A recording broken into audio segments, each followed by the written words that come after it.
Ya, oke, kita terima dulu nih Pak Sarul. Baik. Selamat malam Pak Sarul. Malam Pak Yusuf. Ya, silakan Pak. Ya, terima kasih Pak Yusuf. Ya, Pak. Saya langsung ke Pak Jono ya. Ya, silakan. Pak Jono bisa dengar saya?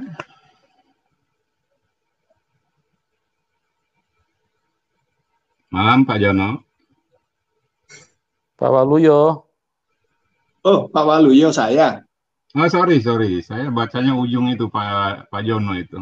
Nah, makanya jangan salah Pak. Kalau salah itu nggak ya, didengar. maaf. Ya, salah Tuhan juga nggak bakal denger Pak doa. Kalau salah berdoa juga.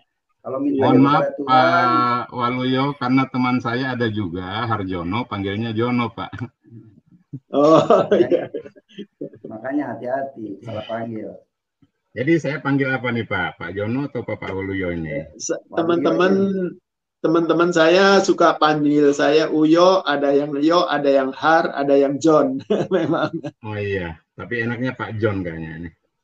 Ya, silakan, nggak masalah. Baik, ini Pak John ya. Ya. Saya selalu masuk di channelnya Pak Yusuf ya dalam rangka menyaksikan apa yang Bapak sampaikan gitu ya. Tapi sepanjang kesaksian Bapak, saya salut pada intelijensi Bapak karena ruang gerak Bapak cukup baik ya di tingkat dosen sampai kepada pimpinan cabang di daerah ya. Iya. Tidak ada satupun kesaksian Bapak yang terindikasi sok tahu tentang Islam. Bagus Pak. Saya menyaluti Bapak ya. Hanya saja saya ingin masuk pada kesaksian Bapak dan saya membatasi diri saya untuk tidak masuk pada ruang kekristenan Bapak. Iya. Bisa ditangkap Pak ya? Iya. Baik, pertanyaan pertama saya, eksplorasi rohani yang Bapak maksud tadi apa Pak?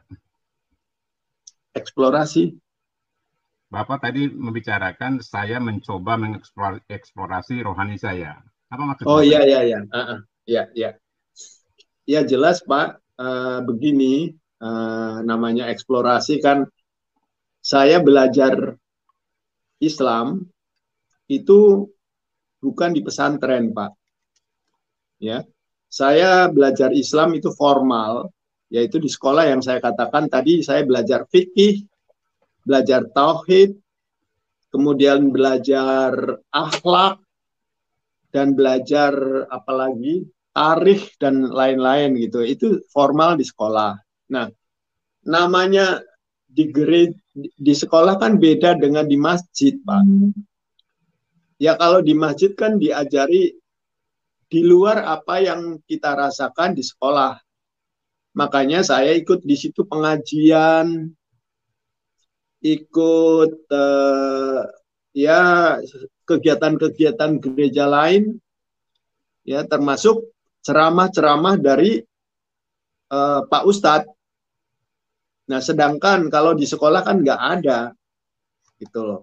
Nah, bahkan tidak ada sama sekali di sekolah diajari bagaimana sikap Islam terhadap agama lain, gitu loh.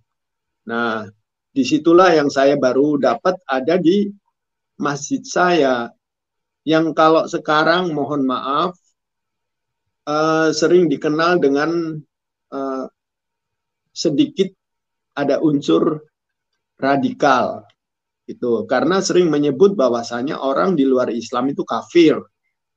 Terus kemudian Tuhannya orang Kristen itu ada 3 dan lain-lain, itu gebar-gemborkan di situ.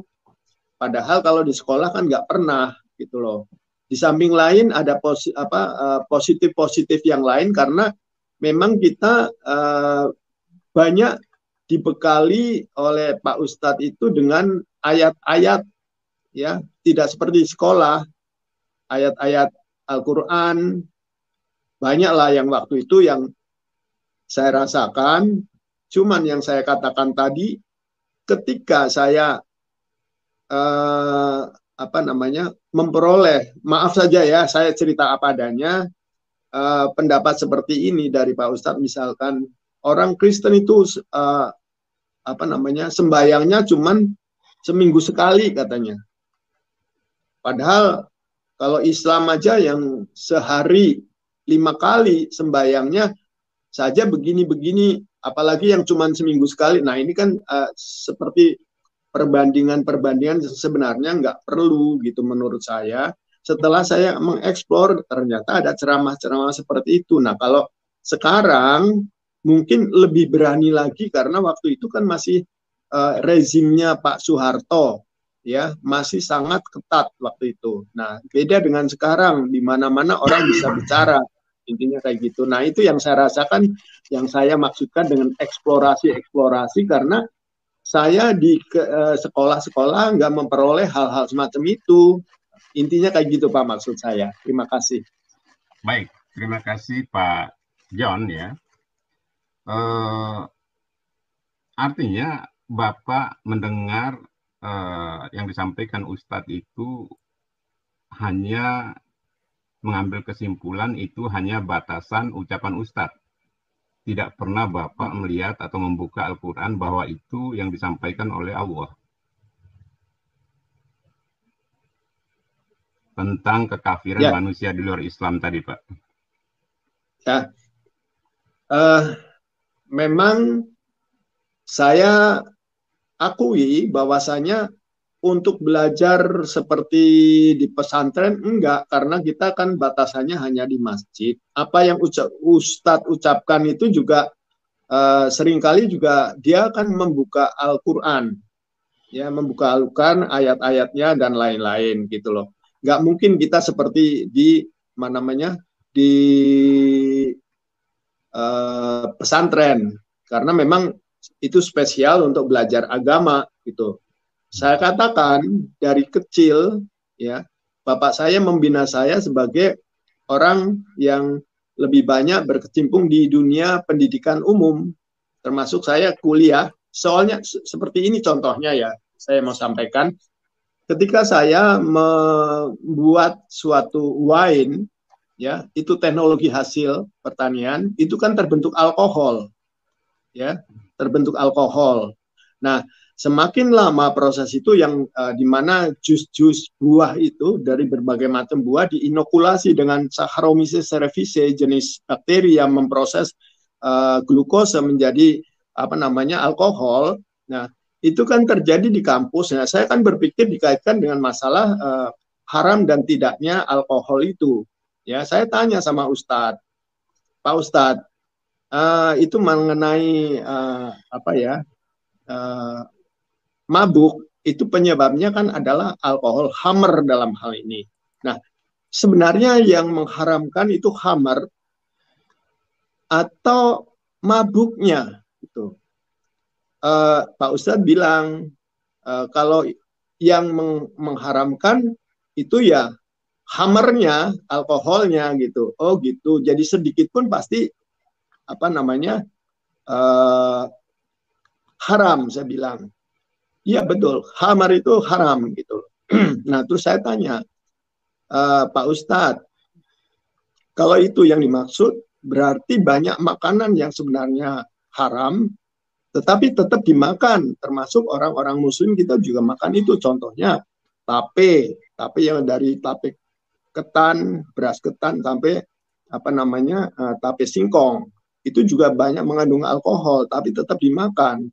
Di situ kan ada khamrnya, tapi kan nggak mabuk. Kalau gitu yang mengharamkan itu mabuknya, bukan khamrnya. Enggak, khamrnya. Jadi kita bingung khamrnya atau mabuknya gitu. Nah ini hal-hal semacam inilah yang seringkali jadi bahan diskusi kita dengan ustadz kami gitu loh. Bukan. Jadi itulah yang menarik karena kita tidak belajar seperti di pondok pesantren bahwasanya saya baca Alkitab ayatnya ini kita telaah lebih jauh, kemudian kita belajar tauhid lebih dalam lagi, fikih lebih dalam lagi dan lain-lain. Mungkin ada perbandingan agama, ilmu-ilmu perbandingan agama dan lain-lain, itu nggak begitu. Jadi itulah yang saya alami. Cuman ketika saya rasakan ya perbedaan nyata antara yang saya ceritakan tadi dengan apa yang ada di masjid, itu banyak hal-hal yang diutarakan oleh Pak Ustadz itu tidak terbukti di gereja gitu loh. Itu yang maksud saya. Jadi kenapa tidak terbukti? Contoh itu katanya Tuhan kita itu ada 3. Terus dia nggak percaya Yesus. Kan ada 5 poin intinya kalau saya seperti kesaksian dari Murtadin siapa? Ustadz siapa itu? Lupa namanya. Itu mengatakan bahwasanya memang itu ya juga saya alami. Ustadz itu sering bicara masalah poin-poin di mana itu selalu artinya keimanan orang Kristen selalu dipermasalahkan. Nah, masalahnya apa? Kita kan beribadah sesuai dengan keyakinan masing-masing. Itulah yang secara humanisme saya tersentuh gitu ya. Ngapain ngurusin orang lain, dirinya sendiri saja dengan Tuhannya gitu loh. Intinya kayak gitu. Itu yang utama menurut saya di dalam beribadah. Jadi apa yang dilakukan orang lain ya silahkan. Saya seperti ini keyakinan saya. Nah ini yang sedang mengusik hati saya. Kenapa apa yang dituduhkan seperti orang kafir begini. Ternyata ketika saya berkecimpung atau berada di tengah-tengah orang yang disebut kafir, mereka baik-baik sama saya pikir, jadi saya heran gitu loh. Nah, itu intinya kayak gitu Pak. Saya mohon maaf, saya bukan berarti saya ahli atau saya mengeksplor lebih jauh tentang keislaman di dalam Al-Quran, itu tidak. Jadi saya memang saya katakan dari awal bahwa saya belajar Islam bukan dari pondok pesantren, tapi saya belajar Islam seperti yang saya katakan formal. Jadi saya lebih mau mengetahui tentang keislaman itu ya di masjid itu beserta ustadz saya, seperti contoh tadi yang bicara masalah haram gitu ya. Nah, itulah yang saya alami waktu itu, sehingga saya akhirnya memutuskan diri untuk belajar lebih jauh.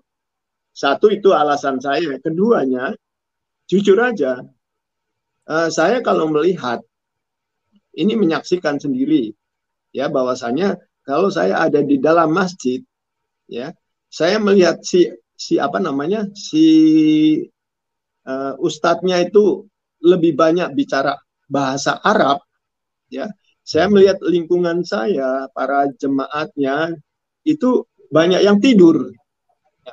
Beda ketika saya ada di gereja yang ini disambut dengan amin, amin, amin kayak gitu. Jadi ada timbal baliknya. Ada komunikasi di situ. Ya. Terima kasih. Pak John, ya. Baik. Kalau tentang fermentasi maupun apapun bentuk racikan sehingga terindikasi alkohol sekian sekian gram atau sekian mili, itu pembahasan yang tentatif ya. Cuman poin ini saya ingin mengambil satu barometer tentang sikap Bapak, bahwa humanisme Bapak menjadikan ajaran Islam itu seakan-akan tertolak gitu loh Pak. Karena justifikasi Islam itu kan di luar Islam kafir. Itu bertentangan dengan humanisme Bapak. Itu nggak masalah Pak. Itu kan otoritas Bapak ya. Jadi bukan satu gambaran umum atau hukum yang bisa diafiliasi oleh siapapun. Itu ada psikis Bapak yang menerima itu. Gitu ya Pak ya? Ya. Baik, yang ketiga tadi saya mendengar Bapak ingin menyalami ibu-ibu, tapi Bapak juga menyinggung bukan mahram. Bapak tahu kan mahram itu apa kan? Silakan Pak. Kenapa Bapak ingin menyalami ibu-ibu ya tadi ya, ingin cium tangannya ya. Gitu ya. Bapak sampai menyebutnya Bapak bukan mahramnya gitu loh. Yang Bapak Muhrim. tahu tentang mahram. Mahram dan muhrim sama, Pak? Ya, ya, ya. Apa yang Bapak tahu tentang muhrim itu, Pak? Nah,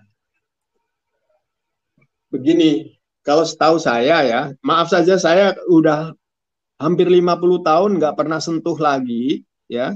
Saya mohon maaf kalau memang ada kurang-kurangnya, ya. Karena saya lebih banyak membaca Alkitab dibandingkan dengan Al-Quran, ya. Karena kondisinya memang saya sudah menjadi pengikut Kristus. Tentu saja saya lebih banyak membaca Alkitab, mengeksplor Alkitab. Nah, kemudian kejadian itu kan kejadian sudah 50 tahunan mungkin ya. Ya sekitar antara 40-50 tahun yang lalu. Saya mau jelaskan sesuai dengan apa yang masih tersisa di benak saya.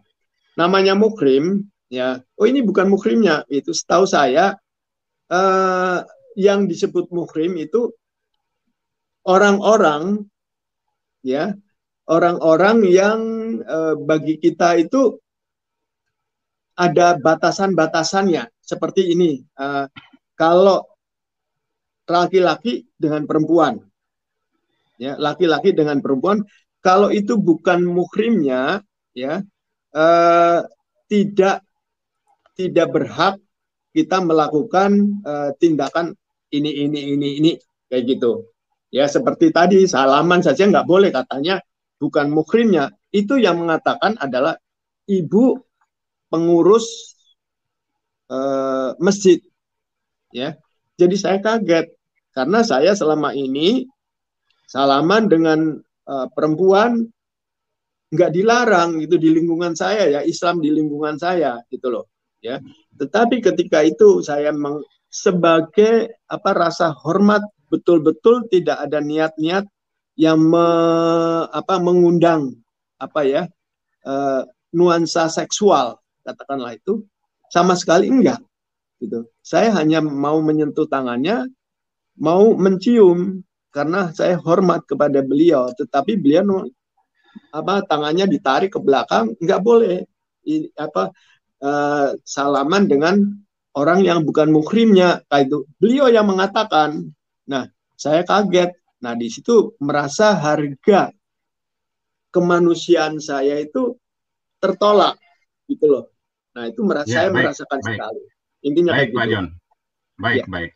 Ya, kali kedua Bapak mengkorelasikan dengan kemanusiaan Bapak dengan syariat Islam, ya. Ya. Artinya kedua masalah yang kita angkat ini, Bapak lebih condong kepada humanis Bapak ketimbang syariat yang Bapak anut, gitu ya. Jadi biar gini, Pak, saya tidak menghukum Bapak, tidak mengatakan Bapak salah.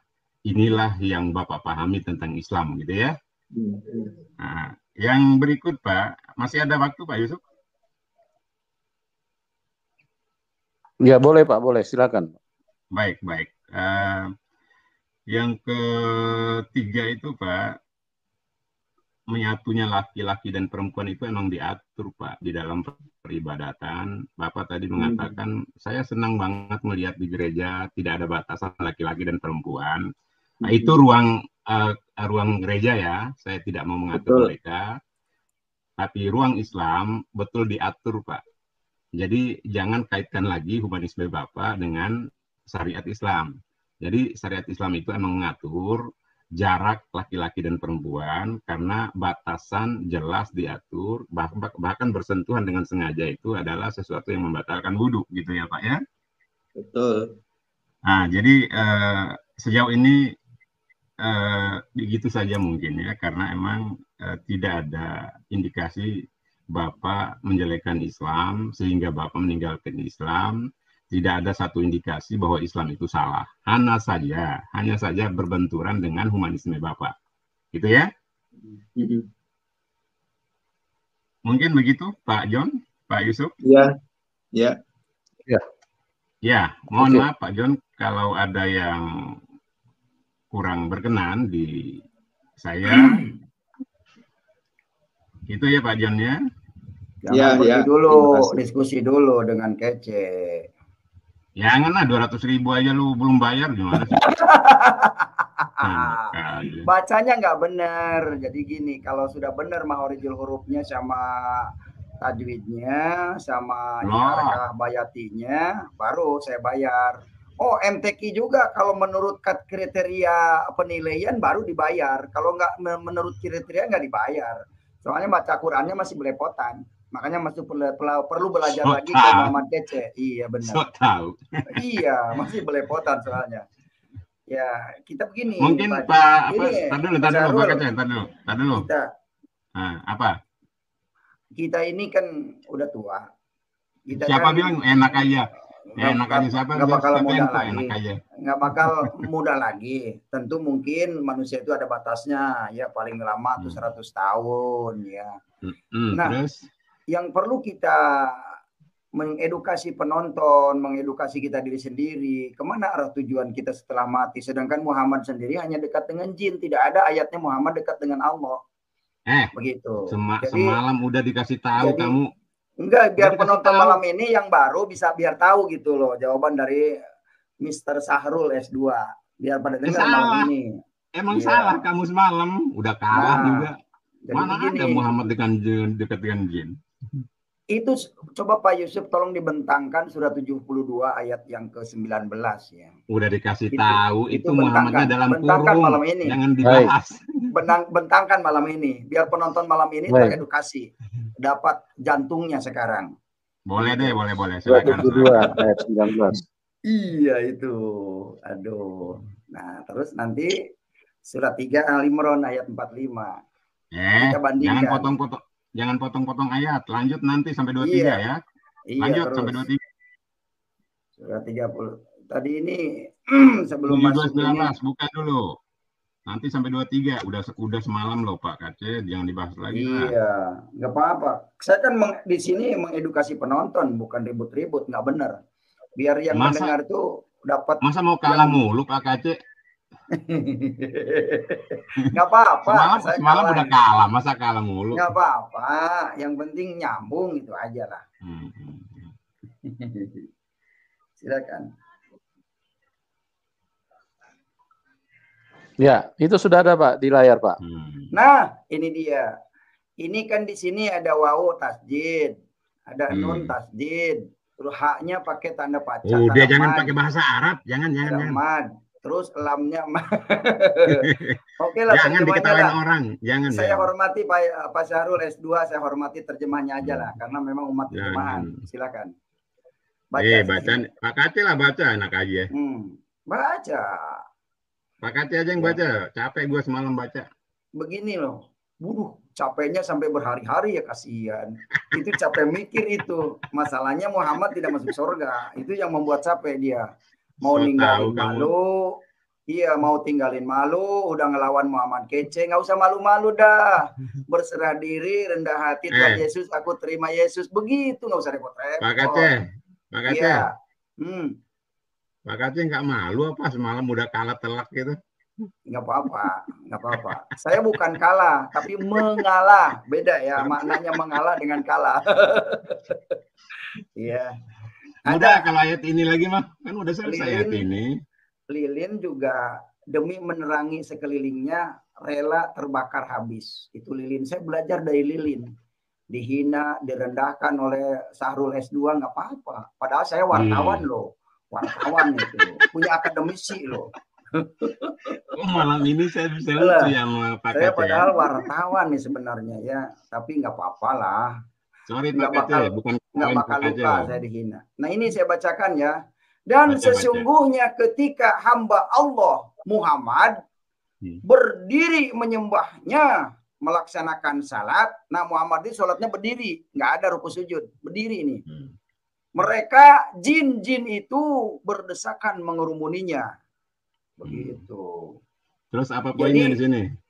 Inti poinnya ternyata Muhammad itu benar dekat dengan jin. Makanya istrinya banyak. Karena yang punya jin itu nggak cukup satu istri. Kalau yang punya jin istrinya satu, kurus itu perempuannya.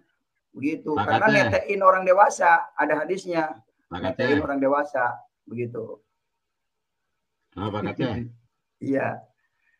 Itu sholat itu kalau nggak berdiri berarti orang sakit. Orang sehat itu sholatnya berdiri. Setelah itu ruku gitu.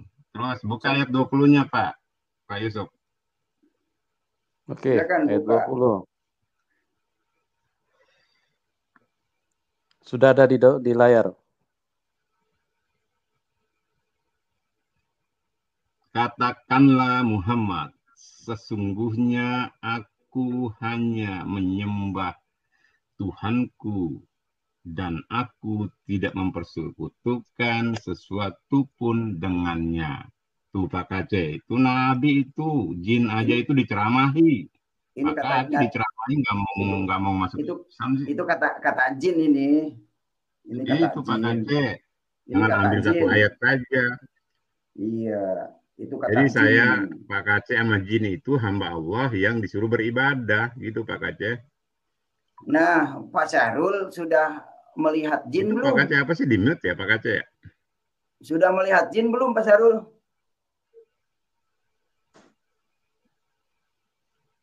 Pak Syahrul. Halo. Ya, halo. Pak, dengar nggak Pak? Dengar nggak Pak? Dengar Pak, dengar. Saya dengar Pak Kaceh. Oh, dengar, oke. Pak Syahrul, dengerin. Iya. Pak Syahrul sudah pernah melihat jin belum? Ngapain? Orang gua manusia, emang gua jin? Enggak, saya tanya, sudah pernah melihat jin belum? Udahlah. Di mana? Gimana bentuknya jin? Mirip Pak Kaceh. Aduh, ganteng. Iya. Ya ganteng kayak Pak Kaceh, ganteng jin itu. Aduh. Ya, kata jin itu jelek. Ganteng Pak Kaceh, jin itu. Udah Pak Kaceh sama yang lain lah. Pak Kaceh. Apa yang lain? Enggak, yang lain aja deh, apa namanya? Bukan. Ganti orang. Jin. Ya, kalau malah gini. Udah Pak Kaceh. Begini. Saya nggak bisa serius. Saya nggak bisa serius malam ini. Nggak usah serius. Ya. Saya ini Pak Kaceh. Minimal kan suara Pak Syahrul ini ketawa-ketawa malam ini. Itu ada Aditya di bawah itu. Oh, ada Aditya. Yang lain aja ya. Kenapa Pak Syahrul mundur? Ya kan udah kalah semalam Pak Kaceh, masa mau 2-0 sih? Udah ngakui kalah, oke nggak apa-apa. Oke Pak Yusuf ya. Udah kalah katanya Pak Yusuf, minta ganti Aditya, biar Aditya naikin Pak. Saya udah selesai dengan Pak John. Pak John? Ya. Ya, terima kasih Pak John ya, kita udah. Sama-sama Pak. Terima kasih, Tuhan Yesus memberkati. Baik, terima kasih. Terima kasih Syahrul ya. Malam terima semuanya. kasih. Iya, selamat malam.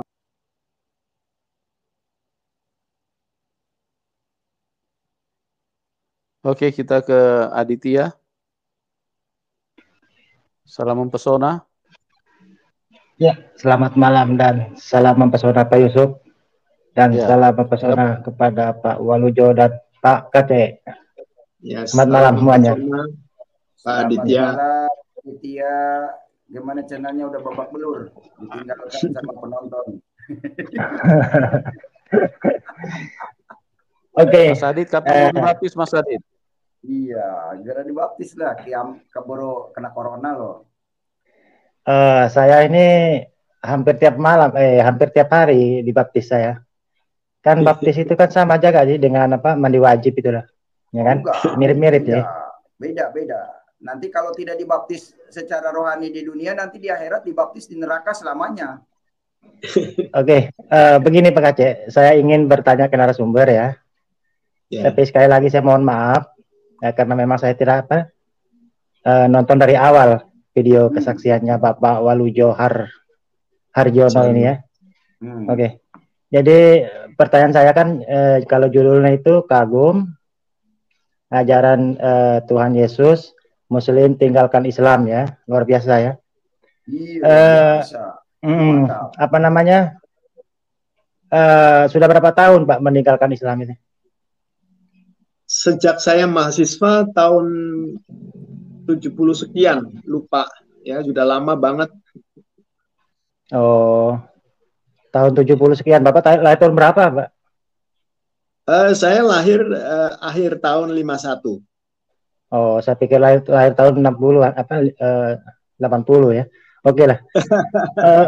Artinya udah lama Pak ya, udah lama berarti ya menjadi Kristen Pak ya. Adit. Ya. Mas Adit. Iya. Ya. Kalau mau muda ikut Tuhan Yesus Mas Adit. Ini Bapak ini kan baru kelihatan 40 nih.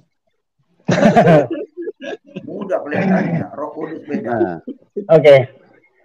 Sebenarnya tadi sempat saya ikuti ya pembicaraan dengan narasumber yang sebelum saya tadi, bahwasanya Bapak di situ kan mengaku Yesus sebagai Tuhan, Pak ya, gitu Pak ya? Iya. Ya oke. Itu kan pengakuan Bapak. Iya. Tetapi di dalam kitab Bapak itu sendiri, di Bible maksud saya ya, justru Yesus itu tidak pernah mengaku jadi Tuhan, Pak. Berarti Yesus di sini bisa saya simpulkan bukan Tuhan, tetapi dituhankan gitu loh, Pak. Karena sejauh yang saya baca di kitab Anda itu tidak ada ayat yang secara jelas ya mengatakan bahwasanya Yesus itu Tuhan, nggak ada. Yang ada itu cuma yang samar-samar, misalnya kamu menyebut aku guru dan tuan, kan? Itu katamu tepat, sebab memang akulah guru dan tuan. Jadi ayat-ayat yang membicara tentang ketuhanan Yesus itu nggak ada gitu Pak. Kalaupun ada itu dari teman-teman Kristen itu terkesan apa dipaksa-paksakan gitu untuk jadi Tuhan. Karena memang ya aneh juga sih ya, kok bisa sih Pak Yusuf, anak Maria itu dari Tuhan gitu. Bentangkan Yohanes 14 ayat yang ke-7 sampai 11 Pak Yusuf bentangkan. Yohanes 14 ayat 7 sampai 11. Sampai 4 Sebentar ya. 11. Ayo bentangkan karena si Aditya tidak paham itu. Paham bagaimana dia grammarnya, bahasa Indonesianya paham nggak dia?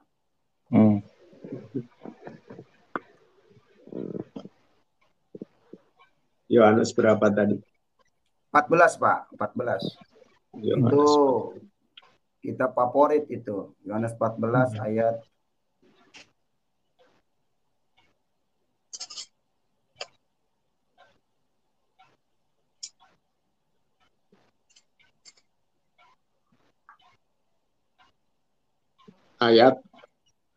ayat 7, Pak. Oh, ayat 7.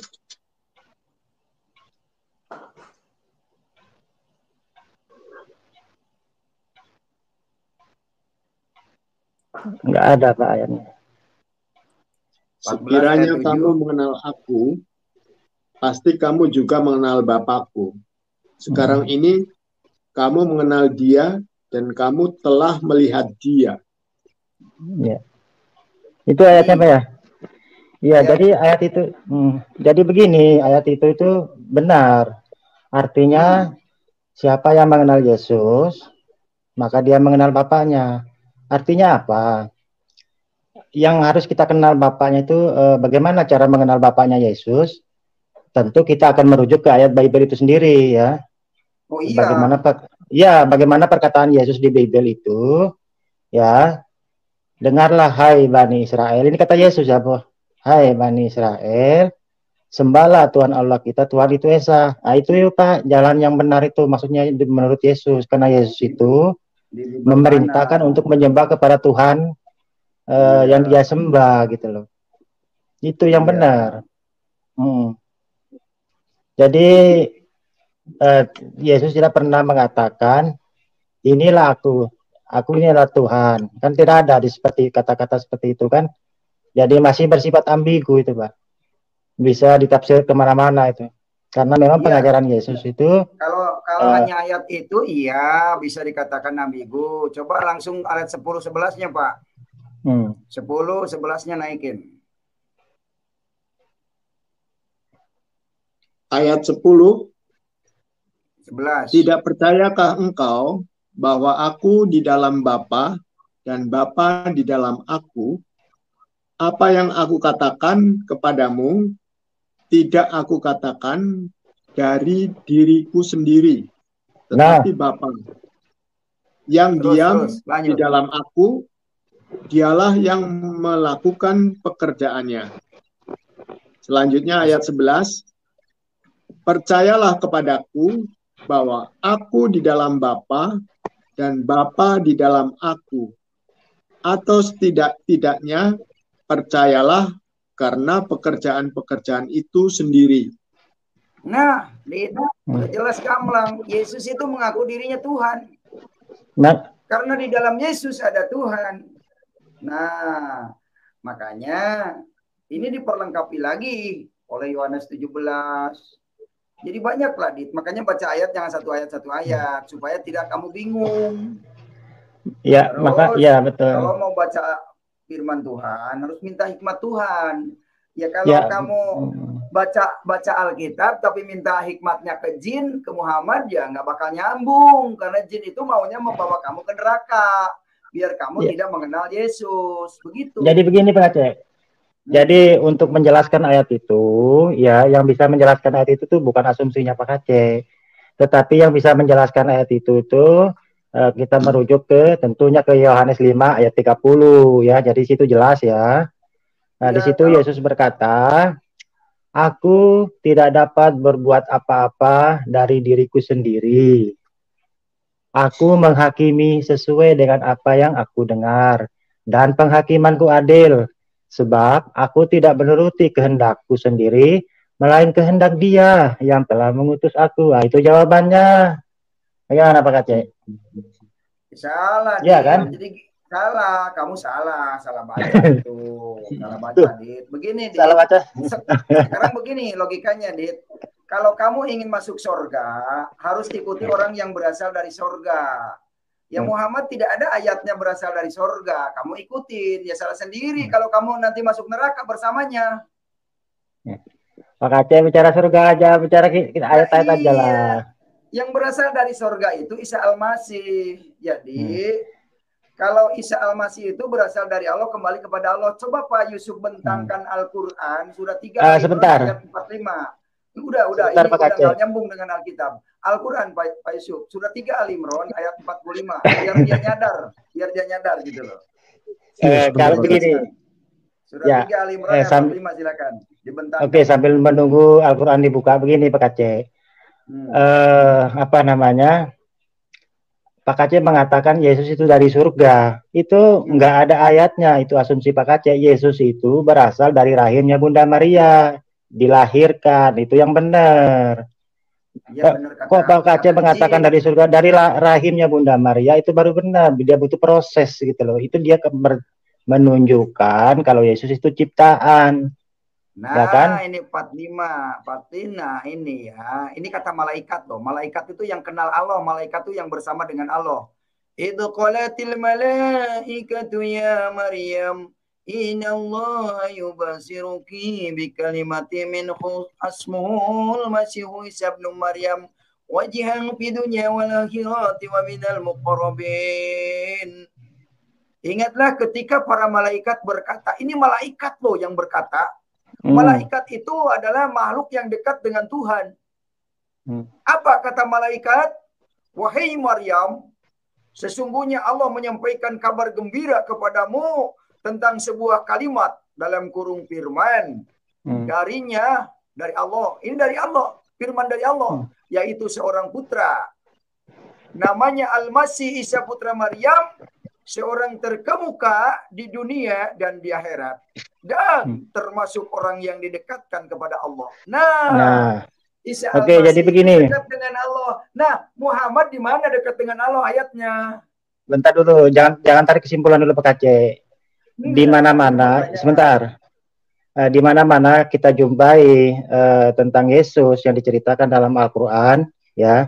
Di situ itu selalu mesti disertakan ya, misalnya begini kan ada di ayat itu kan, namanya Isa Al-Masih putra Maryam, ya. Terkhusus ini loh, kenapa Nabi Isa kok selalu disandingkan dengan nama ibunya? Al-Masih Isa putra Maryam. Berbeda dengan nabi-nabi lain ya. Kalau Nabi Musa itu tidak ada disebutkan nama orang tuanya, ya kan? Nabi Musa ya Nabi Musa aja. Nabi Zulkarnain, tapi berbeda dengan khusus untuk Nabi Isa ya. Selalu disandingkan dengan nama ibunya. Nama Isa Al-Masih putra Maryam. itu untuk menekankan supaya Nabi Isa itu bukanlah seorang Tuhan, tetapi anak Maryam di situ gitu loh. Itu maksudnya Pak Kacek ya. Jadi karena apa? Kenapa ada perlakuan khusus? Dia selalu disandingkan dengan nama ibunya, karena memang sudah terjadi penyelewengan oleh umat-umat yang terdahulu. Makanya Al-Quran itu menginformasi bahwasanya Nabi Isa itu bukan Tuhan. Makanya ada ayat yang jelas itu, siapa yang menuhankan Nabi Isa itu telah kafir. Makanya lagi-lagi coba cermati yang baik Pak Kacek, selalu disandingkan dengan nama ibunya, terkhusus. Nah, disinilah Pak Kacek harus bisa mengkaji. Karena ayat Al-Quran ini sejalan dengan Bible Anda gitu loh. Dan di Bible Anda juga tidak ada yang menuhankan Yesus. Iya kan? Nah, karena memang di Perjanjian Lama juga dikatakan Tuhan itu bukanlah manusia. Tuhan itu tidak dilahirkan di Perjanjian Lama kan? Nah, demikian Pak Kacek. Lari ke situ dulu. Ini kamu berpikir, pikiran kamu, pendapat kamu seperti apa ini? Yang berasal dari Allah itu, firman Allah itu namanya Isa Al-Masih. Terkemuka dunia akhirat itu Isa Al-Masih. Yang dekat dengan Allah Isa Al-Masih. Menurut pandangan kamu bagaimana ini ayat ini? Apakah kamu mau percaya kepada ayat ini? Ya, percaya. Ya, begini, ya saya juga Nggak usah lari-lari. Kamu ini mau melepaskan kuncian saya, mau melepaskan pertanyaan saya. Kamu itu lari ke Yesaya kemana-mana. Itu kamu itu kayak orang hanyut ke bawah banjir gitu loh. Apa aja yang gitu. Kita cari perbandingannya Pak Kacek. Matius kemana-mana. Tadi sudah saya jelaskan tentang Yesus di Yohanes 14. Kamu juga nggak menerima. Sekarang di Quran juga dijelaskan karena ada Isa Al-Masih tidak nerima juga. Yang kamu pegang itu apa sih sebenarnya? Jin ya? Nah, begini Pak Kacek. Kalau mau mencari pembenaran ketuhanan Pak Kacek di dalam Al-Quran, maka Pak Kacek itu harus disiplin. Artinya gini, ketika Pak Kacek mempercayai ayat-ayat Al-Quran, maka Pak Kacek itu harus mempercayai seutuhnya. Tidak boleh dipilih-pilih. Mana sesuai dengan selera Pak Kacek gitu loh. Ini bermasalah kalau begitu, ya kan? Maka dalam Islam itu kalau masuk Islam itu masuklah secara berimanlah secara keseluruhan, tidak boleh dipilah-pilih sesuai selera dan hawa nafsu, itu tidak boleh gitu loh.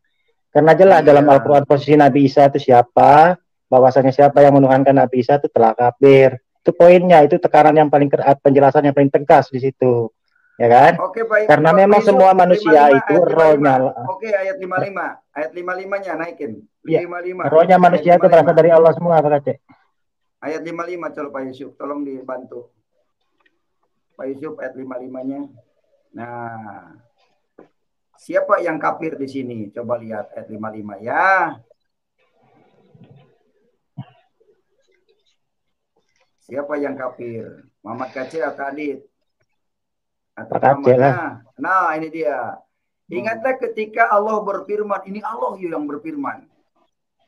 Wahai Isa, kata Allah, aku mengambilmu dan mengangkatmu kepadaku, serta mensucikanmu dari orang-orang yang kafir. Oh, berarti di luar Yesus yang kafir.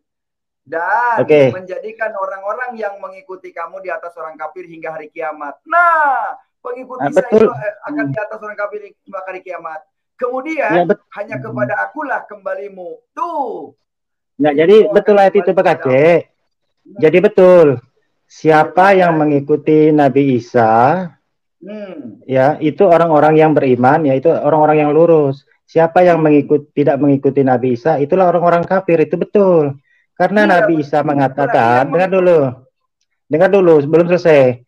Karena jelas di Al-Quran itu maupun di Bible Anda itu bahwasanya Allah itu bertanya kepada Isa, wahai Isa, adakah kamu mengatakan kepada manusia, jadikanlah kamu dan ibumu sebagai salah satu dari Tuhan gitu loh. Makanya Nabi Isa menjawab, Maha Suci, jika aku pernah mengatakan demikian, tentulah engkau lebih mengetahuinya. Kan demikian ya. Yang dimaksud kafir di situ orang yang mengikuti ajaran Paulus gitu loh, ya kan? Yang mana Nabi Isa itu tidak pernah mengajar untuk menyembah kepada dirinya, tetapi untuk menyembah kepada Sang Pencipta. Lah Anda pengikut Paulus. Paulus mengatakan ya, oleh karena Kristus telah menebus kita dari kutuk hukum Taurat dengan jalan menjadi kutuk, ya, dosa kita ditanggung, ditebus. Seperti itu. Makanya di situ Paulus memposisikan Nabi Isa itu sebagai sesembahan. Nah, Pak Aceh lah yang kafir sekarang. Kenapa Pak Aceh tidak mengikuti ajaran Nabi Isa gitu loh? Ini ayat sangat jelas, Dit. Allah yang berfirman nih, wahai Isa, aku mengambilmu dan mensucikan kamu dari orang kafir. Berarti selain Isa itu orang kafir, termasuk Muhammad. Ya, tidak ada ayatnya Muhammad kembali kepada Allah. Tidak ada ayatnya Muhammad berasal dari Allah. Ya, di mana? Kalau kamu mengatakan Muhammad berasal dari Allah, di mana ayatnya tampilkan? Jadi kamu jangan menampilkan kebodohan di sini. Kamu jangan bikin malu sendiri. Kalau Allah bertanya kepada Isa, yang seperti yang kamu sampaikan tadi, berarti Allah tidak maha tahu kan? Sudah kelihatan. Jelas. Itu kan Al-Quran itu kan. Kalau ayat-ayat sebentar dulu begini Pak Aceh. Cerita kebodohan. Begini. Perkataanmu sendiri.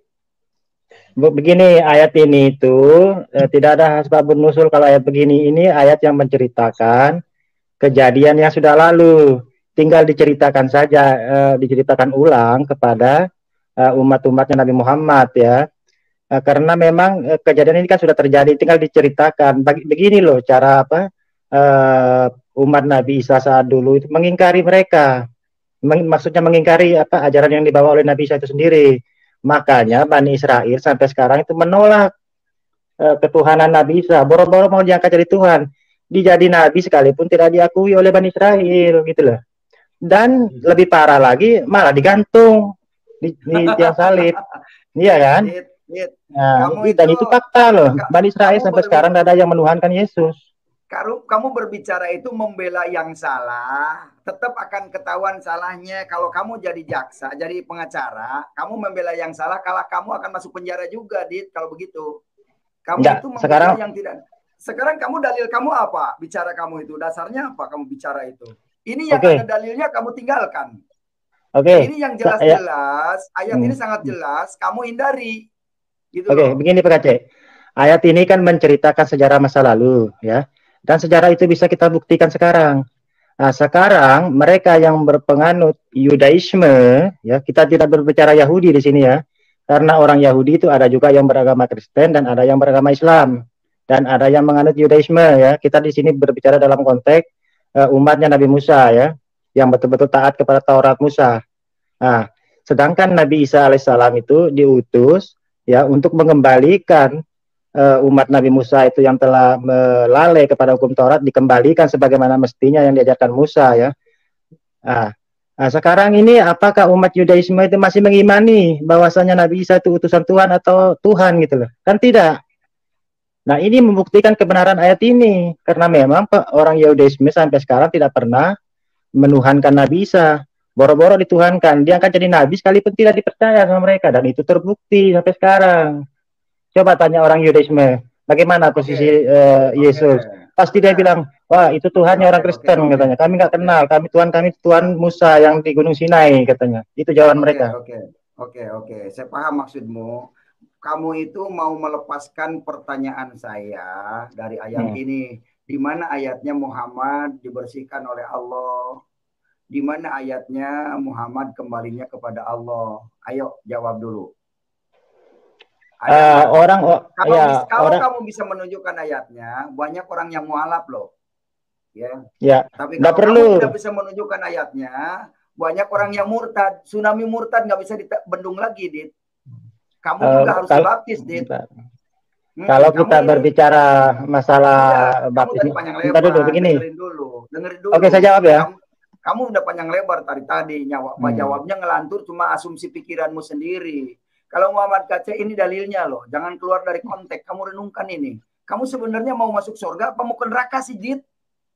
Begini Pak Kaceh, kita tidak usah berbicara surga neraka dulu ya. Oh iya, karena harus. Sebentar begini. Karena corona ini udah deket nih.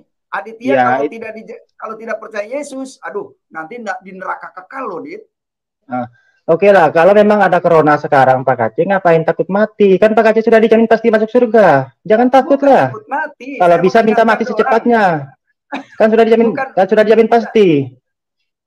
Kalau ingat, Kalau kematian itu tidak bisa didahulukan dan tidak bisa diakhirkan. Iya, ya makanya tidak usah dibicarakan.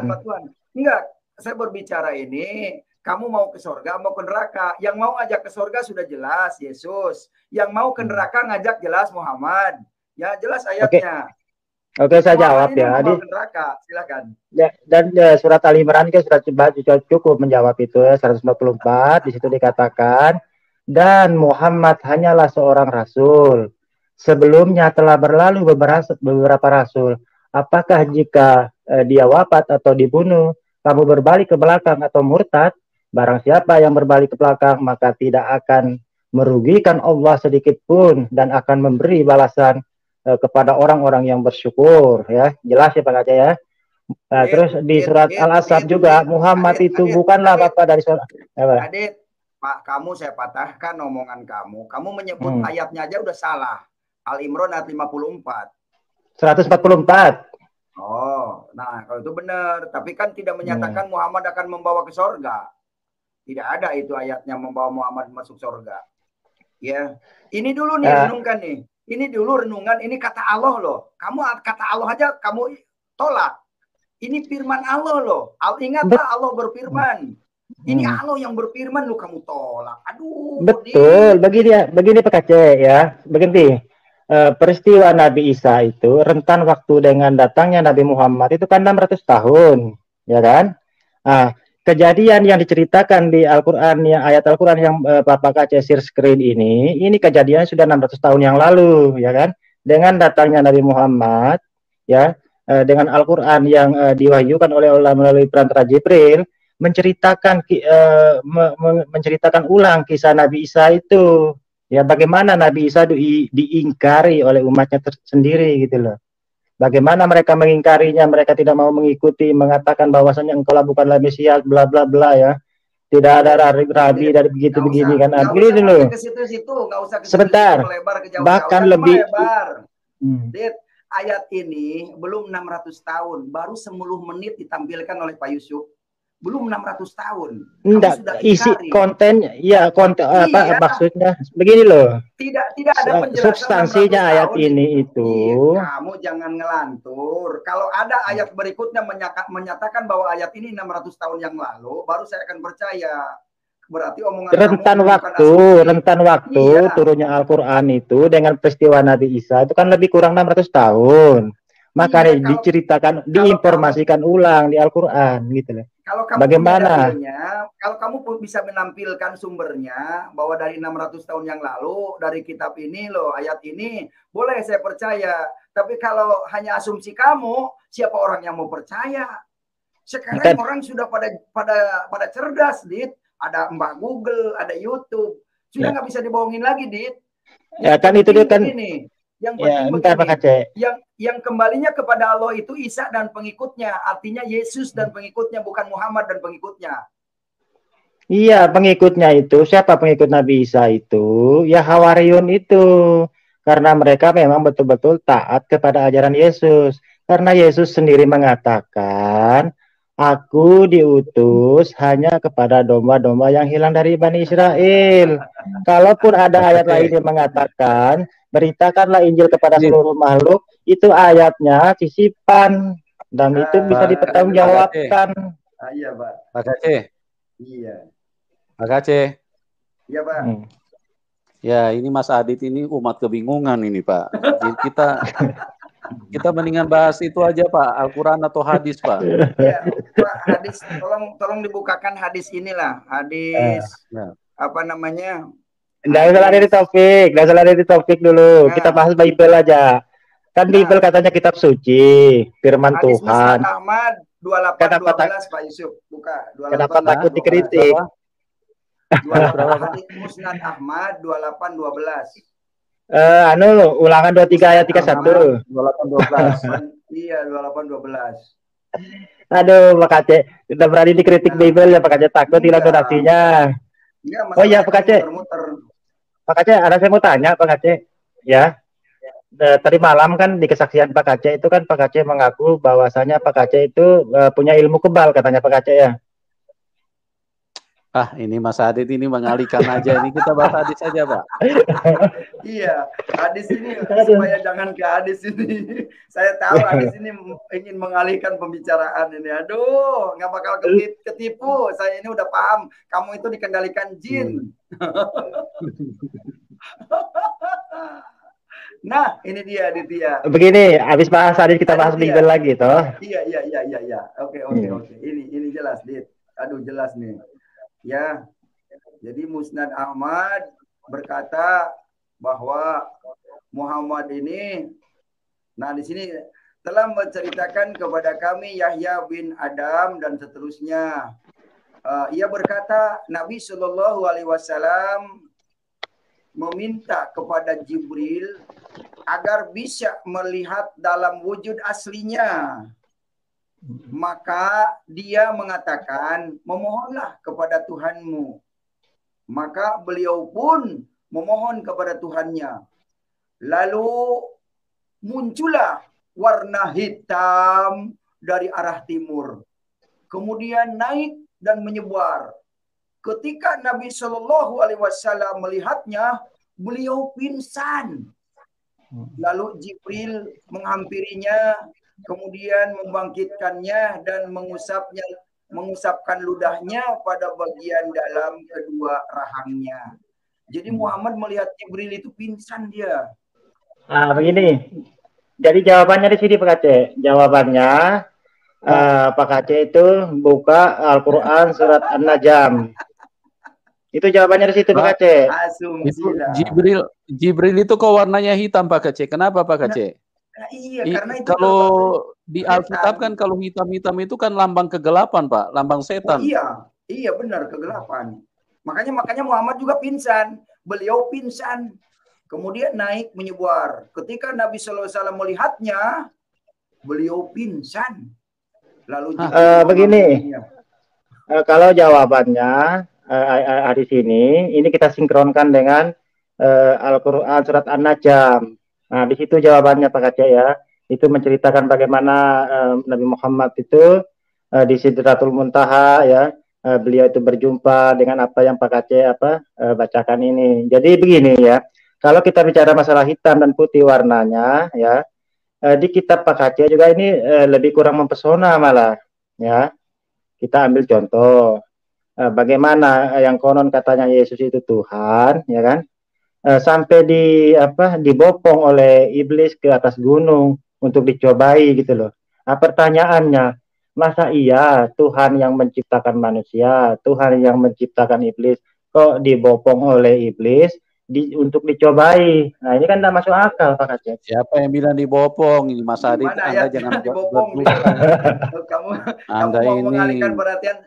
Saya nggak bakal kegoda. Ini aja ini Muhammad kok sampai pingsan itu loh. Itu kan berarti kan yang dia lihat itu makhluk yang menakutkan. Apalagi warnanya hitam. Oke, jadi jawabannya begini. Sama juga dengan kisah Musa ya. Di kitab Bible itu bagaimana ketika Musa ingin bertemu dengan Tuhan kan. Tetapi Tuhan itu tidak pernah menampakkan seutuhnya di kitab Bible itu kan. Ketika ini Tuhan kan Jibril, Mas Adit, ini kan Jibril. Ini Jibrilnya kok warna hitam gitu loh, sampai bisa bikin pingsan si Muhammad. Ini bagaimana? Kalau utusan dari Tuhan, si Jibril, itu pasti orang ketemu itu sukacita. Oh iya. Ini kan karena begini Pak Yusuf. Ya, gitu. Karena begini ya.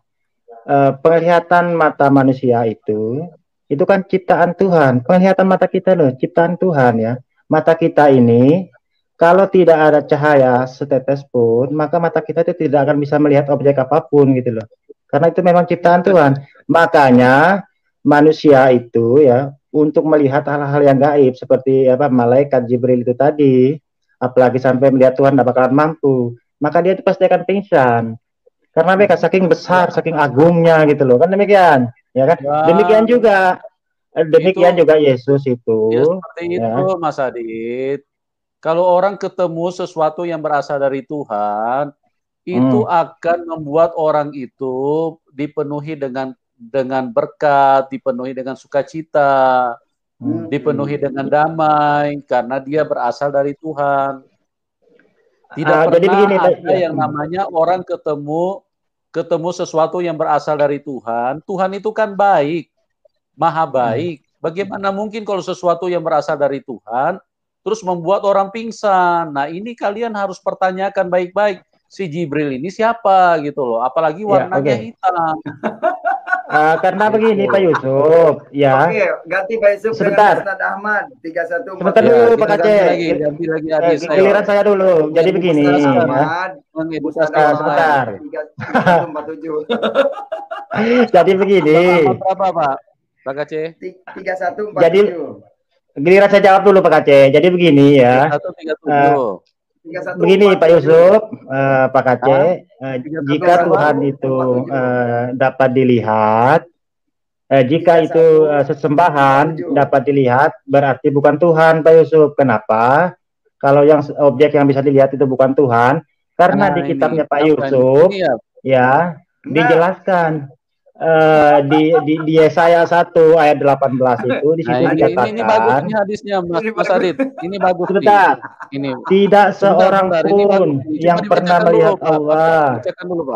Tetapi anak tunggal Allah yang ada di bangkuan Bapa, dialah yang menyatakannya, ya kan? Jadi tidak ada seorang pun yang pernah melihat Tuhan, ya. Kalau bisa dilihat berarti bukan Tuhan, itu menurut Bible. Dan masih ada ayat lainnya Pak Yusuf, sama seperti Musa. Jibril Mas Adit, ini Jibril tadi. Sekarang kita ganti lagi nih. Ini juga menarik, ini bisa mengedukasi nih. Baca Pak Aceh. Musnad Ahmad nomor 3147. Ini hadisnya. Telah menceritakan kepada kami Yazid, telah menceritakan kepada kami Abbad bin Mansur dari Ikrimah, dari Ibnu Abbas. Ia berkata, Rasulullah Shallallahu Alaihi Wasallam memiliki alat bercelak. Beliau bercelak dengannya ketika hendak tidur sebanyak 3 kali pada setiap mata. Nah, Adit suka bercelak nggak sebelum tidur, Dit? Sekarang begini, biar Pak Aceh cerdas. Begini, maka saya jawab Pak Aceh, jangan cengengesan dulu. Silakan di copy. Memiliki penguat sebagai berdengar dulu. Ibnu Majah 3490. Begini Pak Aceh, biar Pak Aceh itu rada pintar sedikit ya, biar donasinya tambah mempesona ya, banyak yang tersebar nanti ya. Coba di copy paste kata bercelak itu di Google, coba didefinisikan menurut KBBI itu apa bercelak. Itu loh biar penonton cerdas gitu loh Pak Aceh. Apa itu yang dimaksud dengan bercelak itu loh. Karena Pak Aceh sendiri mendatangkan hadis tidak memahami. Ini yang jadi masalah. Aduh, coba jelasin sama kamu kalau memang kamu coba didefinisikan secara KBBI. Silakan jelaskan. Kamu yang paham. Kalau begini, paham, saya lebih suka bahas Bible aja gitu loh, karena Bible ini kan katanya kan firman Tuhan. Ini Mas Adit ini. Oke, begini Pak Yusuf. Soalnya kalau Bible kamu tidak memahami, Dit. Kalau begini. Memahami sih boleh. Oke, ini pertanyaan terakhir saya Pak Yusuf ya, sebelum saya mundur, mungkin ada narasumber yang lain antri di backstage ya. Pertanyaan terakhir sama saya ke Pak Aceh. Begini Pak Aceh, ya. Pak Aceh kemarin kan mengaku punya ilmu kebal katanya Pak Aceh. Iya Pak Aceh. Sebelum tidur harus bercelak dulu anak umat Muhammad itu. Pak Aceh jawab dulu. Katanya tadi malam itu Pak Aceh itu punya ilmu kebal, dan membuat senjata tajam katanya. Betul Pak Aceh ya? Betul ya? Nggak bakalan saya terpengaruh dengan pertanyaan tapi ini Muhammad bercelak nih. Oke, sudah Pak Yusuf, terima kasih atas waktu ya. Ya, oke. Kasih kesempatan yang lain. Oke, selamat malam Pak Yusuf dan salam mempesona semuanya. Oke, dukung channel saya juga, subscribe channel. Gimana? Mas Adit, semoga terpesona ya lihat ini hadis-hadisnya ya. Oh ya, pemirsa dimanapun Anda berada, jangan lupa like dan subscribe channel saya ya. Namanya Aditya Teliang. Terima kasih dan selamat malam semuanya. Iklan loh. Cari kesempatan ini Mas Adit ini. Iya. Aduh, udah 2 tumbang nih, Sahrul sama si Aditya. Ada lagi nggak? Ya. Tumbangkan Oke, malam ini. kita naikin lagi nih Ari Ya, oleh hadis. Ya, selamat malam Ari. Ya, malam Pak Yusuf. Ya, malam Ya, Ari. selamat malam. Ya, saya mau ngebahas tadi Pak yang dibahas oleh Pak Kace tentang Yesus itu termasuk yang didekatkan. Ya, Al-Imran 45, buka balik nih, Al-Imran 45. Pak, Bapak bisa bahasa Indonesia nggak ya Pak? Iya, itu kan bahasa Indonesia. Al-Imran 45 tampilkan. Bapak tahu arti yang termasuk didekatkan itu apakah satu orang atau banyak? Karena yang didekatkan itu seluruh nabi itu didekatkan Pak, termasuk Rasulullah. Maka Allah makanya di Quran itu menggunakan kata termasuk Pak, bukan hanya satu-satunya yang didekatkan. Jadi Bapak kalau belajar bahasa Indonesia itu yang benar ya Pak. Kalau Ari, silakan jelaskan ini yang didekatkan menurut kamu, terus kamu harus punya dalil lagi bahwa nabi-nabi juga didekatkan. Itu jelas-jelas Allah mengatakan termasuk orang-orang yang didekatkan. Kalau Bapak bahasa Indonesianya itu jelek, jangan mempengaruhi orang membuat narasi bahwa hanya Yesus yang didekatkan.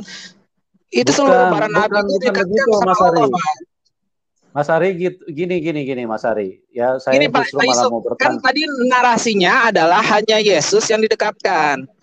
Bukan itu bahasa Indonesia itu termasuk Pak. Sebentar gantian Mas Ari sebentar. Gini loh Mas Ari. Ya. Itu kan sudah jelas di atas ya. Ingatlah ketika para malaikat berkata, wahai Maryam, sesungguhnya Allah menyampaikan kabar gembira kepadamu tentang sebuah kalimat firman darinya, yaitu seorang putra namanya Al-Masih, Isa putra Maryam. Intinya itu perhatikan ya, seorang terkemuka di dunia dan di akhirat. Itu kan intinya di situ. Terkemuka. Ya, ngerti nggak Mas Ari? Bahasa Indonesia terkemuka itu bagaimana? Oke. Ya, saya akui itu. Terus ya terkemuka ya. Terus gini. Dan termasuk orang-orang yang didekati. Ya, gini, itu penjelasan tambahan, termasuk orang-orang, maksudnya orang-orang yang mengikuti Nabi Isa. Narasinya hanya Nabi Isa yang didekatkan. Salah, bahasa Indonesianya keliru. Termasuk itu berarti seluruh para nabi itu didekatkan. Tapi Bapak cuma membangun narasi, bahwa Yesus itu hanya satu-satunya yang didekatkan. Berarti di sini yang bodoh adalah Pak Aceh. Kalau Anda punya dalil, Muhammad didekatkan dengan Allah, silahkan tampilkan dalilnya di sini. Seluruh para nabi didekatkan, Pak. Lalu fariqu bainahum. Nabi yang mana tampilkan? Ya, tampilkan. Seluruh nabi dari Nabi Adam sampai Nabi Muhammad itu semuanya dekat sama Allah, Pak. Kamu jangan membangun narasi seluruh nabi kalau tidak bisa menampilkan narasi dengan kebodohan. Ya, kamu yang lebih bodoh. Terus kemudian saya jawab lagi. Bapak, saya jawab lagi tentang bahwa Yesus ditiup ruh. Pak Yusuf, saya mau nanya ke Pak Yusuf. Kalau orang yang mengikuti orang yang tidak bisa baca, itu lebih bodoh mana? Bodoh yang mengikuti atau bodoh yang tidak bisa baca? Ya, bodoh yang mengikuti lah, Pak. Nah, si Muhammad tidak bisa baca. Bodoh yang salah memahami. Di mana ayatnya Muhammad bisa baca? Tampilkan dulu. Nabi Muhammad itu tidak bisa baca adalah hikmahnya orang-orang yang menuduh bahwa Rasulullah menciptakan Injil itu terbantahkan, Pak. Karena Nabi Muhammad itu tidak bisa baca dan menulis, maka tidak bisa dituduhkan bahwa Nabi Muhammad itu menjiplak Injil. Itulah salah satu hikmahnya Allah memberikan Nabi Muhammad tidak bisa baca dan menulis. Logikanya bukan begitu. Logikanya itu adalah kenapa orang mau mengikuti orang yang buta huruf, orang yang tidak punya pendidikan. Itu kan logika yang paling rasional kan di situ. Keputusan Allah. Itu jawaban yang paling utama. Nah, kenapa dia buta huruf dan tidak bisa menulis? Karena Allah mempersiapkan bantahan-bantahan terhadap orang yang menuduh bahwa beliau menjiplak Injil. Nah, orang yang menuduh bahwa beliau menjiplak Injil itu terbantahkan. Itu asumsi. Itu asumsi, Mas Ari. Penjelasan yang paling logika dan sederhana, kenapa ada orang yang berpendidikan mau mengikuti orang yang buta huruf, yang tidak punya pendidikan? Karena gitu. Rasulullah itu adalah utusan Tuhan. Aduh, ditanya di mana ayatnya Muhammad ketika kemudian diangkat begini dari Pak Aceh, ketika diutus di mana Muhammad? Yang Muhammad tentang Pak diutusnya di Aceh, mana? Muhammad diutusnya yang tentang Pak Aceh bahwa Yesus itu adalah Roh Allah, Pak Aceh. Pak Aceh. Saya tahu pertanyaan kamu ingin melepaskan ini, konteks ini. Saya paham. Enggak tentang orang-orang mengatakan bahwa Yesus itu saya bukan orang Yesus kemudian Ruh itu adalah Roh Allah. Saya kasih tahu Pak Aceh, di Quran surat 38 ayat 72 itu terjawab, semua manusia setelah 120 hari itu ditiup ruh sama Allah. Apa bedanya Yesus dengan manusia? Itu semua sama. Kita semua ditiup ruh. Jadi jangan mimpi bahwa Yesus ditiup ruh itu adalah Roh Allah. Anda keliru. Semua manusia itu setelah 120 hari itu coba buka Quran surat 38 ayat 72 Pak Yusuf. Saya tantang Anda untuk membuka biar semua tercerahkan. Benar nggak ucapan saya? Quran Ayo Pak Yusuf, buktikan. Ya. Quran surat 38 ayat 72. QS 38 ayat 72. Saya mau tanya dulu nih Mas Ari, Anda jangan berdusta ya. Dari mana Anda bilang kalau Tuhan Yesus itu ditiup roh? Lah, dalilnya mana? Itu kan kalian itu suka menarasi dari Al-Qur'an ketika Yesus didatangi oleh Jibril, dibilang Yesus itu ditiup. Dalilnya mana yang kamu bilang kalau kalian itu menggunakan Al-Quran, informasi Al-Quran ketika Maria didatangi Jibril dikatakan bahwa ditiupkan ruh. Nah, ruh yang ditiup itu bukan ruh Allah, tapi ruh manusia, sama seperti manusia yang lain. Setelah 120 hari kata Allah, maka kita tiupkan ruh. Dalil mana? Penjelasan dari dalil mana? Saya tanya dulu, Quran surat 38 ayat 72 Pak. Ayo Pak, berani nggak Bapak buka? Penjelasannya tadi yang Anda bilang kalau Tuhan Yesus itu ditiupkan roh, itu penjelasannya ada dalil di mana, Mas Ari? Dalil Al-Quran yang digunakan oleh kaum Nasrani, Pak, membangun narasi bahwa Nabi Isa itu adalah roh Allah. Anda membicarakan Tuhan Yesus dari Al-Quran, itu mana bisa ketemu? Maksud saya justru karena menggiring narasi bahwa itu adalah roh Allah. Saya tantang. Nggak beda antara ruh Nabi Isa dengan ruh manusia yang lain. Dibuka di QS 38 ayat 72. Gini Mas Ari, saya mau ajak supaya Anda punya logika sedikit ini ya, sedikit lebih terbuka. Menurut Anda Tuhan itu ada berapa? Ada satu. Ya. Oke, menurut Anda kenapa kok bisa berbeda kisahnya apa yang ada di dalam Alkitab dengan apa yang ada di dalam Al-Quran? Di sini siapa yang berdusta di sini? Karena Alkitab sudah dipalsukan sebagiannya. Anda bisa bilang dipalsukan, itu adalah fitnah, itu adalah penistaan. Itu Allah yang mengatakan, Pak. Iya, berarti siapa yang mengatakan? Allah. Berarti Allah Anda pendusta, Allah Anda pembohong gitu loh. Buktikan Pak, buktikan Al-Quran, buktikan satupun ayat Al-Quran yang tidak sesuai dengan kenyataan Pak. Gini. Mas Ari sebentar. Surat 3, Al-Quran ayat 54 buka Pak Yusuf. Allah itu adalah penipu daya, penipu. Allah itu pembuat tipu daya. Jadi Allah itu berarti Allah penipu. Kalau dia artinya mengatakan Injil itu sudah dipalsukan sebagian. Nah, kalau itu Injil itu adalah firman Tuhan, firman Allah, kenapa Allah tidak jaga kok bisa manusia palsukan? Nah, di mana logika kalian gitu loh? Hanya Quran yang dijaga. Kan gini loh, Tuhan berfirman, sebelum ada Al-Quran kan menurut kalian kan itu Injil, Taurat, dan Zabur. Nah itu kan adalah firman Allah. Kenapa Allah tidak menjaganya kalau memang Allah itu firman Allah? Kalau memang Allah itu maha kuasa, kenapa Allah tidak jaga firman-Nya? Kok bisa dipalsukan sama manusia? Kuat mana manusia sama Tuhan? Sama Allah? Nah, ini Allah berarti tidak menjanjikan kitab-kitab yang lain seperti Al-Quran. Ini berarti Allah tidak menjanjikan kitab-kitab yang lain itu terjaga seperti Al-Quran. Karena apa? Kenapa, Pak? Karena agama yang sebelum, bukan, kitab-kitab yang sebelumnya itu memang akan diperbaiki dengan kedatangan Rasul-Rasul selanjutnya. Begitu. Termasuk Injil akan diperbarui dengan Al-Quran. Dan Allah tidak menjanjikan Allah yang benar itu tidak perlu datang menggantikan firman lagi. Allah yang benar itu berfirman dan dia berkuasa menjaga firman-Nya. Kalau seperti narasi yang kalian bangun itu narasi penyesatan. Narasi yang lahir dari Allah yang berdusta, yang bertakia. Itu yang benar gitu loh. Karena kalau dia Allah yang berkuasa, dia Allah yang berfirman, masa dia tidak jaga firman-Nya?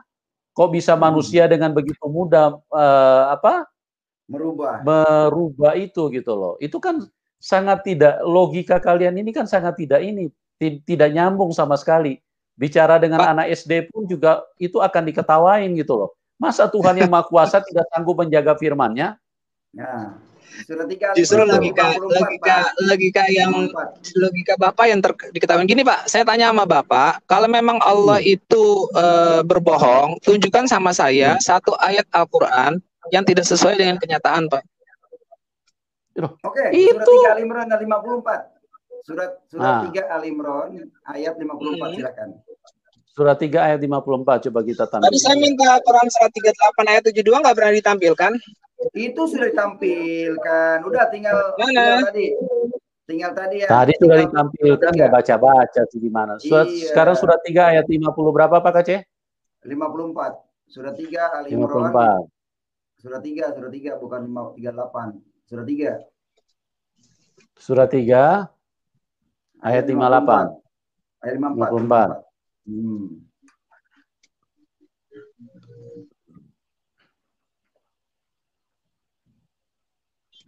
Ya. Nah, Allah itu membuat tipu daya. Nah ini, wa makarullah wallahu khairul makirin. Nah, pertanyaan saya, tidak sesuainya bagaimana, Pak? Tipu daya dan Allah itu membuat tipu daya, maka Allah pun membalas tipu daya mereka. Dan Allah sebaik-baiknya pembuat tipu daya. Jadi Allah itu pembuat tipu daya. Terbukti kan Muhammad katanya memberi syafaat, tapi di Quran tidak ada. Nah, ini kan membangun narasi. Muhammad akan memang ada Muhammad akan memberikan syafaat kepada umatnya. Di mana ayatnya? Ayo. Baik. Saya kasih kesempatan saya menjelaskan ayat ini bahwa Allah itu pembalas tipu daya karena kaum non muslim itu banyak melakukan tipu daya terhadap agama Allah. Maka Allah sebaik-baik pembalas tipu daya. Waduh, logika Anda bagaimana sih Mas Ari? Kalau Allah yang benar itu, Allah yang benar itu, dia menyampaikan firman-Nya. Allah yang benar itu tidak usah balas menipu. Kalau Allah yang benar itu dia sampaikan aja firman-Nya, firmanku begini, gitu. Nah, kan orang sudah tahu. Berarti bahwa ini firman Allah. Oh, ini berarti tidak benar. Kalau Allah yang benar kan seperti itu saja, tidak perlu membalas gitu loh, tipu daya. Jadi berarti ini jelas. Ini jelas berarti Allahnya itu bukan menipu. Ayat ini bohong nggak, Pak? Hah? Ayat ini bohong nggak? Yang mana? Ini benar Allah penipu. Ini benar ayat ini. Ayat ini bohong nggak? Iya. Kan dijelaskan di sini bahwa Allah baik-baik pembalas tipu daya. Makar. Apa tahu makar, Pak? Hah? Makar. Ini bukan tipu, tapi makar. Iya, udah muter-muter ke bahasa Arabnya aja muter, Pak Yusuf. Bahasa Arabnya aja jurus ngeles, kamu itu nggak bisa baca, kamu itu jurus makar itu bukan tipu, Pak. Makar itu bukan tipu, tapi makar itu maksud kamu daya, Mas Ari. Maksud kamu Kementerian Agama ini salah gitu menafsirkannya, gitu maksudnya kamu justru lebih pintar daripada kementerian. Emang kamu tadi siapa? Gelar kamu apa? Saya kan tadi tantang Pak Kacek atau Pak Yusuf, buktikan bahwa Allah itu menipu. Oh iya benar. Tunjukkan satu ayat yang tidak sesuai dengan kenyataan. Ini sesuai kan? Ini artinya ketika seseorang melakukan tipu daya terhadap agama Allah, Allah balas tipu daya mereka. Nah, ini ayat gini Mas Ari, ya. Tidak sesuainya di mana? Dalam gini. Dalam Al-Qur'an Isa itu lahir di bawah pohon kurma. Itu kan penyesatan karena di dalam Injil itu lahirnya di kandang domba. Dari situ saja sudah tidak salah, benar. Injil yang salah. Kok aneh kamu? Bagaimana bisa seseorang itu lahir di kandang domba? Mas Ari, yang asli itu biasanya lebih dahulu, tidak pernah asli itu muncul belakangan. Yang palsu itu justru muncul belakangan. Nah, siapa yang muncul belakangan? Al-Quran itu kan muncul. Tidak ada perjanjian baru belakangan. Kalau asli itu tidak ada perjanjian baru. Mereka akan selalu tetap pakai perjanjian gitu loh. Perjanjian baru. Logika Anda gini. Saya mau tanya sama Mas Ari. Kalau Al-Quran itu asli. Gini, saya mau tanya sama Anda. Uang palsu itu biasanya hadirnya kapan, Mas Ari? Kenapa, Pak? Uang palsu itu hadirnya kapan? Mana uang lebih palsu sama Injil perjanjian baru sama ya, Pak? Gini loh, uang palsu dengan uang asli mana lebih dulu? Injil perjanjian baru sama Injil perjanjian lama, mana yang lebih dulu, Pak? Anda jangan muter-muter, Anda jangan menutupi kebohongan-kebohongan yang muncul di dalam ayat-ayat yang tidak sesuai dengan yang aslinya. Bapak mau menggunakan logika baru dan palsu, asli dan palsu. Saya juga bisa, itu logikanya sama dengan Injil perjanjian baru dan Injil perjanjian lama, Pak. Oh, Anda ini makanya kalau ini belajar Alkitab itu, belajar Al-Quran itu belajar yang benar supaya Anda tidak disesatkan. Kita harus pakai logika yang akal sehat. Uang asli dengan uang palsu mana lebih dahulu? Perjanjian baru sama perjanjian lama mana lebih dulu, Pak? Ya, Anda ini logikanya sangat ini ya. Anda tidak berkompeten di dalam berdiskusi. Itu jawabannya, Pak. Ditanya saja Anda tidak bisa jawab. Yang palsu itu datang belakangan, maka perjanjian baru pun datang belakangan, Pak. Uang palsu itu kapan hadirnya? Mana lebih dulu dengan uang asli? Uang asli? Ya uang asli lebih betul. Berarti Alkitab itu yang asli. Al-Quranmu itu yang palsu. Perjanjian baru sama perjanjian lama mana yang lebih dulu, Pak? Itu Anda ini tidak nyambung. Ditanya uang asli, uang palsu, yang mana yang asli, yang palsu. Anda kan sudah jawab tadi. Nah sekarang kan semua sudah tahu bahwa Alkitab itu adalah lebih dahulu. Berarti itu yang asli. Sedangkan Al-Quran kan muncul belakangan. Sementara ceritanya beda semua. Begini, Pak. Injil perjanjian, Injil itu uang cetakan tahun 70. Al-Quran uang cetakan tahun 2020. Enggak ada yang palsu, Pak. Sama-sama asli, cuman beda cetakan. Oh, sama-sama.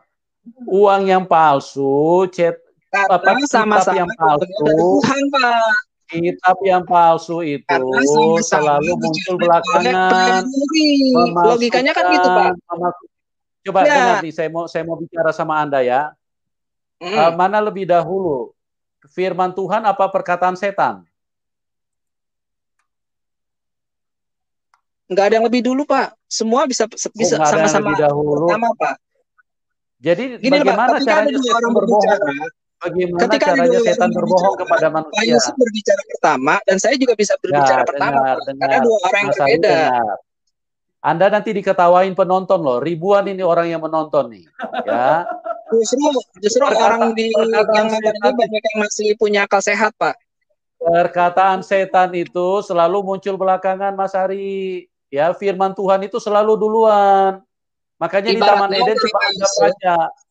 Coba Anda perhatikan. Sebentar, saya jelaskan.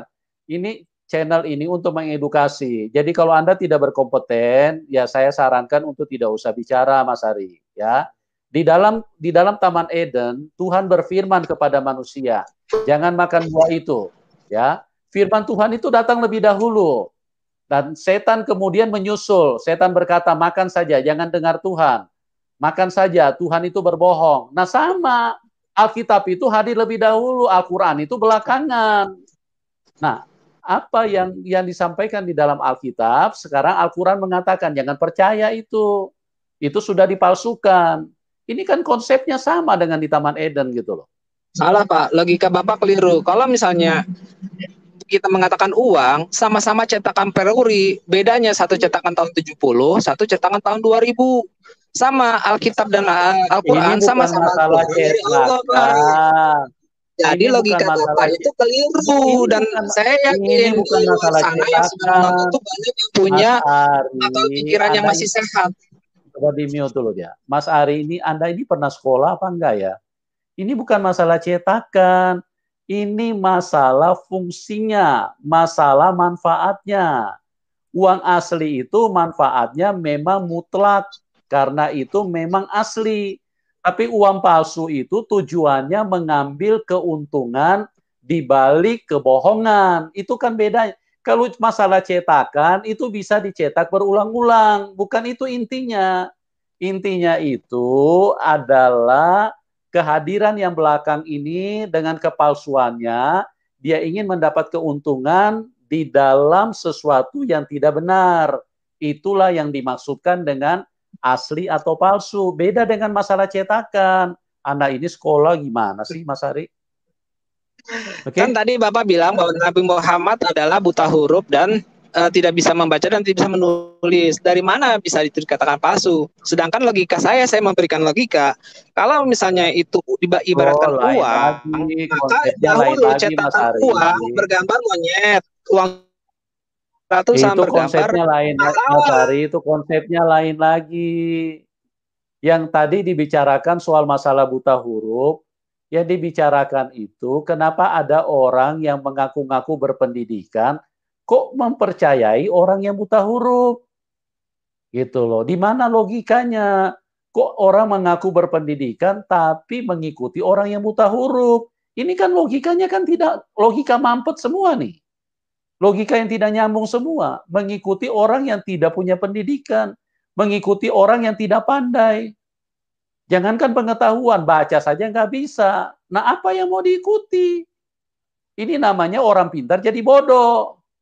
Kalau kita mau mengikuti orang, kita harus mengikuti orang pintar, baru kita bisa jadi pintar.